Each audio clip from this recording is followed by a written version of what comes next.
Roswell, c'est 3 heures de débat en 47, le 8 juillet, entre le 8 et le 9 juillet. Plus rien jusqu'en 78 et l'affaire sort comme un champignon après la pluie en 78. Et là maintenant, tout le monde en parle de telle manière qu'il y a des gens qui croient que c'est ce qui a lancé l'histoire des soucoupes volantes. Alors que c'est vraiment un petit épisode. Il y a eu d'autres histoires de crash pendant l'été 47. Enfin, troisième événement fondateur de l'histoire des ovnis, le premier enlèvement.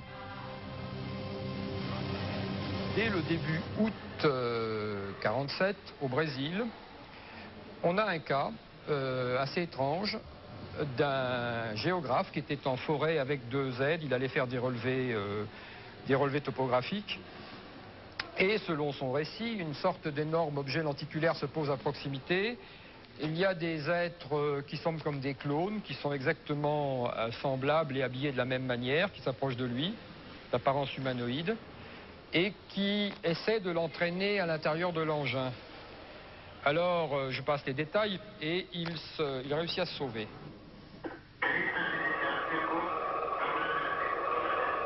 Ces événements extraordinaires ont d'autant moins échappé à l'attention que depuis le 15 juin, une vague d'observations défraie la chronique, le pic étant atteint le 7 juillet avec plus de 160 rapports enregistrés. Comme ce sont des choses qui sont censées se passer dans le ciel et qu'on désigne comme étant des engins secrets à l'époque, d'après les témoins, les militaires, notamment les militaires de l'Air Force, se disent « ça c'est notre problème ». Et ce qui est très intéressant, c'est qu'en 47-48, les militaires pensent qu'il y a vraiment des engins qui volent dans le ciel. Alors ils se plaignent constamment qu'aucun de ces engins n'a l'exquise politesse de venir s'écraser pour permettre des analyses. Mais malgré tout, ils pensent qu'il y a quelque chose. Les soviétiques pensent eux aussi qu'il y a quelque chose. La guerre froide commence et ils soupçonnent les Américains de les espionner avec des engins secrets, les soucoupes volantes. Les Américains pensant naturellement l'inverse. Ce qui est intéressant, c'est que très rapidement, ils vont se déplacer des Russes vers la planète Mars, enfin vers les autres mondes. Et on a des documents de 47, 48, dans lesquels les militaires mettent noir sur blanc l'hypothèse extraterrestre. C'est-à-dire qu'ils disent, on n'est plus sûr que ce soit les Russes parce que franchement, ça représenterait de sacrées prouesses, et on ne croit pas qu'ils soient aussi doués que ça. Et ils commencent à envisager l'hypothèse extraterrestre.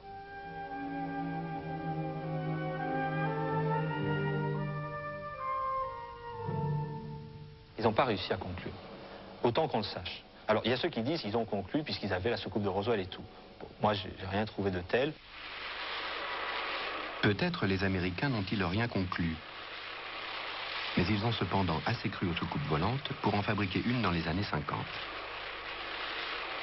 L'Avro, qui a coûté des millions de dollars, était une merveille mécanique. Elle n'a cependant jamais réussi à passer au-dessus de l'enceinte de 2 mètres entourant l'usine.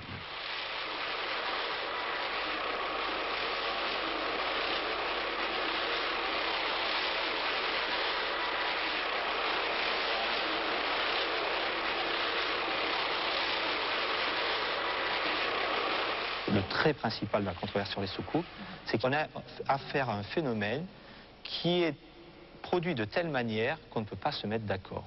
On arrive sur une voie sans issue, on a des tas de données, on a même une foison de données, mais on ne peut rien en faire. Il y a toujours un moment où on se dit, il nous manque le petit truc qui permettrait de faire tenir tout ça ensemble. Je crois que toute personne qui étudie l'histoire, la jeune histoire de l'ufologie qui date depuis 1947, sera frappée par le fait qu'il apparaît comme certain que des données sont occultées. Alors, pourquoi est-ce qu'on occulte? Est-ce que c'est pour cacher un prototype qu'on développerait depuis la fin de la guerre? Mais alors c'est un super prototype et il met longtemps à être mis au point et à être rendu public. Ou est-ce que c'est pour cacher d'autres types d'activités, je ne sais pas moi, des tests de propagation de rumeurs? Alors là, ça serait plutôt des expériences de sciences humaines en grandeur nature. Ou est-ce que c'est pour cacher un phénomène, alors dernier recours, extraterrestre, en fonction desquels les gouvernements voudraient se situer parmi les premiers pour pouvoir exploiter les résultats, l'avance que ça pourrait leur donner au point de vue scientifique ou technologique? C'est pas impossible. Il y a certainement une raison. Il y a certainement une raison, en effet, mais laquelle?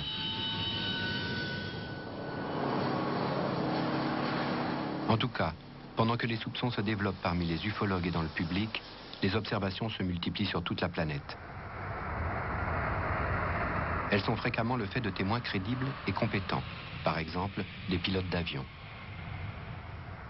Le 14 avril 1977, le contrôle aérien de Maastricht informe le capitaine Schmidt de Swissair que quelque chose le suit. Il a dit qu'il voit quelque chose sur son écran dans une distance de 15 nautiques, c'est environ 30 km. Quelques secondes plus tard, j'ai vu là sur l'écran à une distance d'environ 15 nautiques, 30 km, avec une élévation de 3 degrés, 2 échos. Maastricht nous a dit que cet objet part maintenant derrière nous et pour les prochaines minutes, il est parti en direction sud très très vite. À l'époque, il disait aussi avec une vitesse d'environ 4 à 5 fois la vitesse du son. J'ai vu un rapport maintenant de cette contrôleur qui a dit que c'était probablement le double. Ça veut dire 10 000 à 12 000 km à l'heure. En 1980, un pilote de chasse finlandais, Tarmo Tukeva, est envoyé à la poursuite d'OVNI. À quoi ressemblaient ces objets? Ils étaient ronds, sans aspérité. C'étaient des sortes de boules de couleur jaune pâle.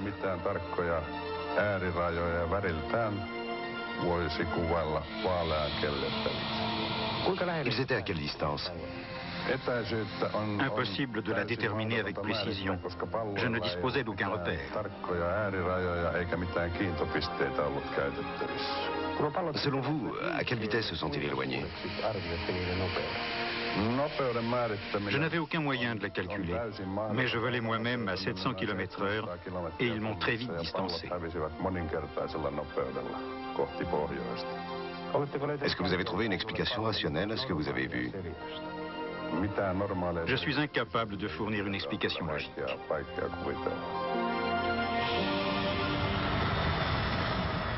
Le 17 novembre 1986, c'est un 747 de la Japan Airlines, piloté par le capitaine Teraoshi, qui est escorté par un OVNI au-dessus de l'Alaska. Vol Paris-Tokyo, 5h10 de l'après-midi. Le pilote voit tout à coup deux lumières oranges. La tour de contrôle d'Anchorage n'a rien à signaler. D'un coup, les lumières se sont rapprochées.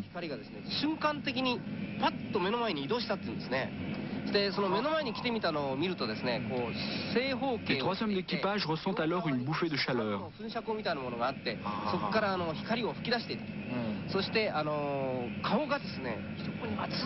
20 minutes plus tard,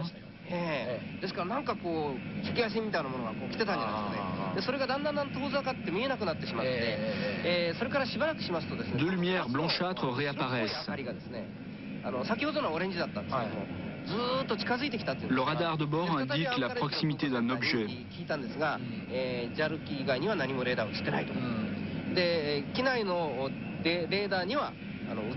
Cet objet accompagne l'avion en direction de la ville de Fairbanks.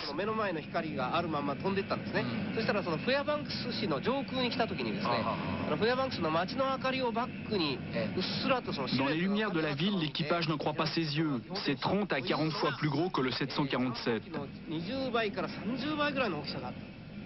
Pour se libérer, le 747 effectue une boucle.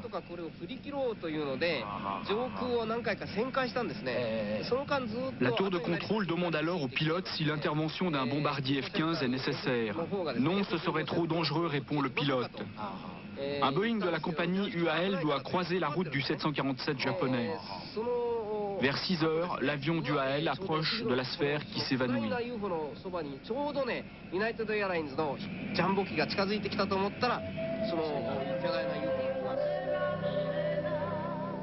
Il y a aussi des cas d'observation de masse, par exemple à Tbilissi en Géorgie soviétique, lors d'un concert en plein air.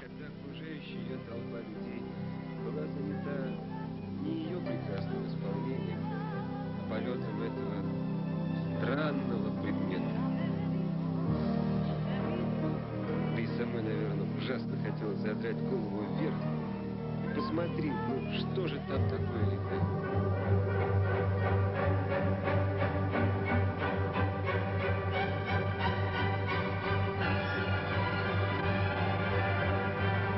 En 1979, l'Académie des sciences de l'URSS publie un rapport officiel sur les ovnis.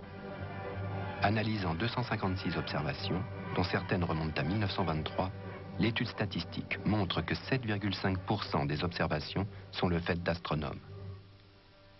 Par rapport à l'ensemble de la population, les astronomes auraient vu 7500 fois plus d'ovnis que n'importe qui.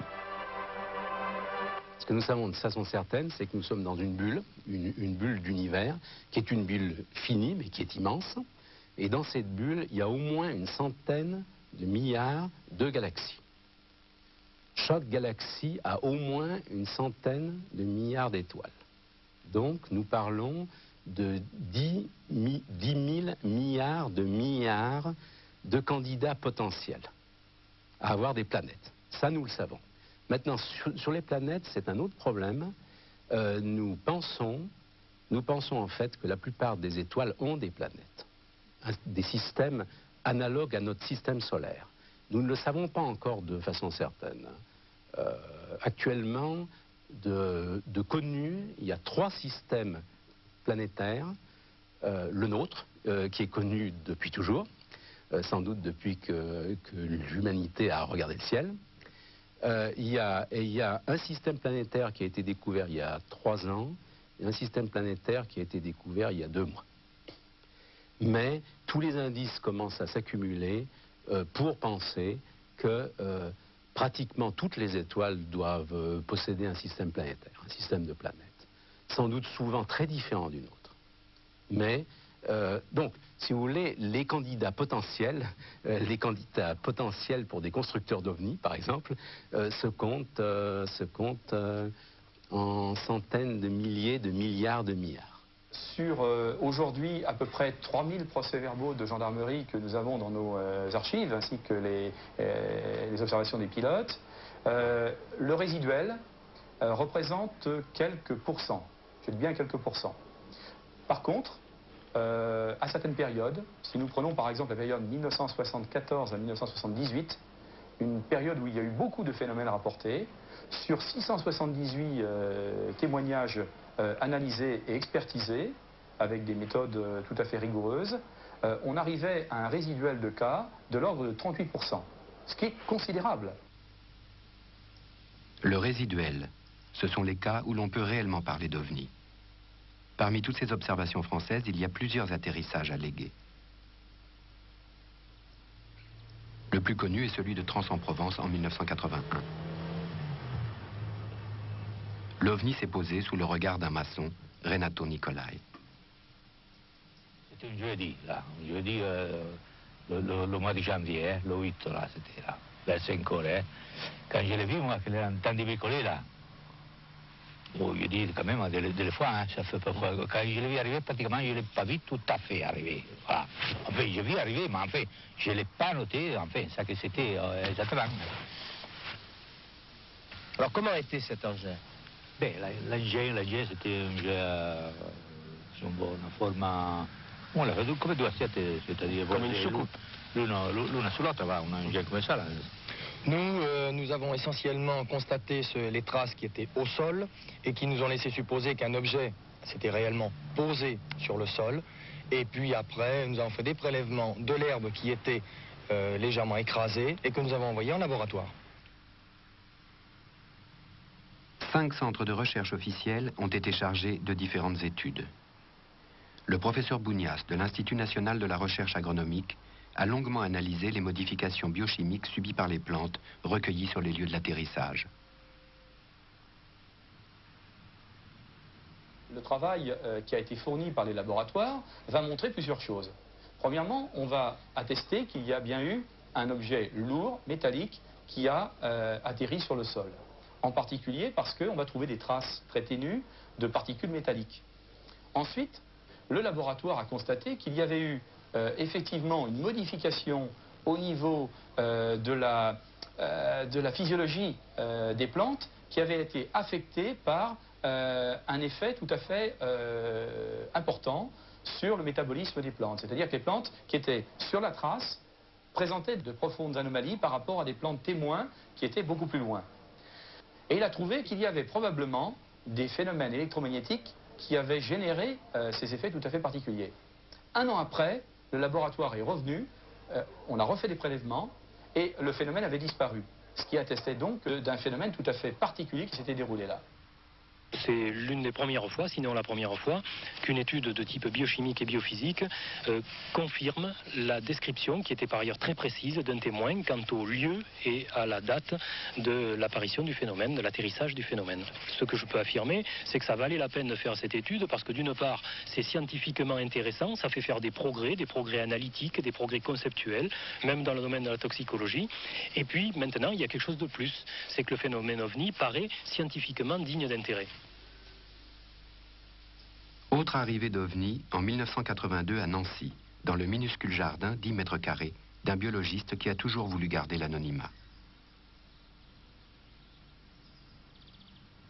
Le 21 octobre 1982, à 12h30, il jardine quand son attention est attirée par quelque chose dans le ciel qu'il prend d'abord pour un avion. En un instant, il réalise son erreur. Ce n'est pas non plus un hélicoptère ou un ballon-sonde. L'engin est en train de plonger vers le jardinet où subitement il s'arrête en lévitation à 1 mètre au-dessus du gazon et à 1,50 m de lui. Prudemment, le témoin s'approche à 50 cm de l'appareil, mais sans oser le toucher et sans pouvoir le photographier. Il décrira aux gendarmes, croquis à l'appui, une forme ovoïde d'1,50 m de diamètre, d'une épaisseur de 80 cm, avec une couronne circulaire large de 40 cm environ. L'appareil paraissait être fait de 2 matières différentes, de couleur bleu lagon sur le dessus et ressemblant à du beryllium poli en dessous. Le témoin raconte aussi qu'il a dit bonjour en plusieurs langues à l'appareil, mais sans recevoir de réponse. 20 minutes après son arrivée, l'appareil est soudain parti à la verticale et a disparu.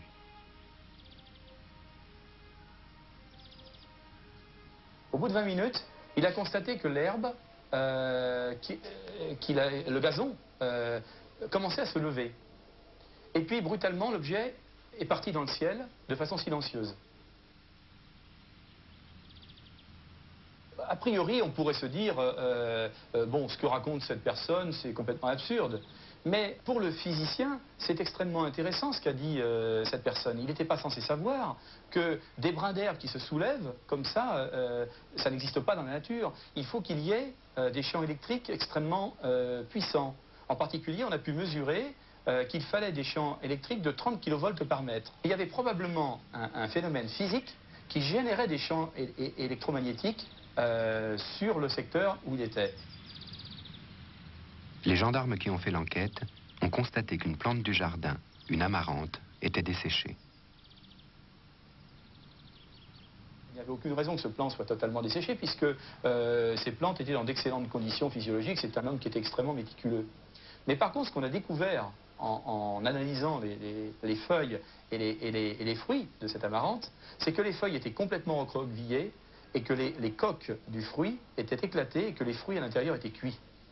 D'où un deuxième élément, un deuxième indice qui montrait à l'évidence qu'il y avait eu un échauffement brutal qui avait été provoqué sur cette amarante. We know now that there is no simple answer.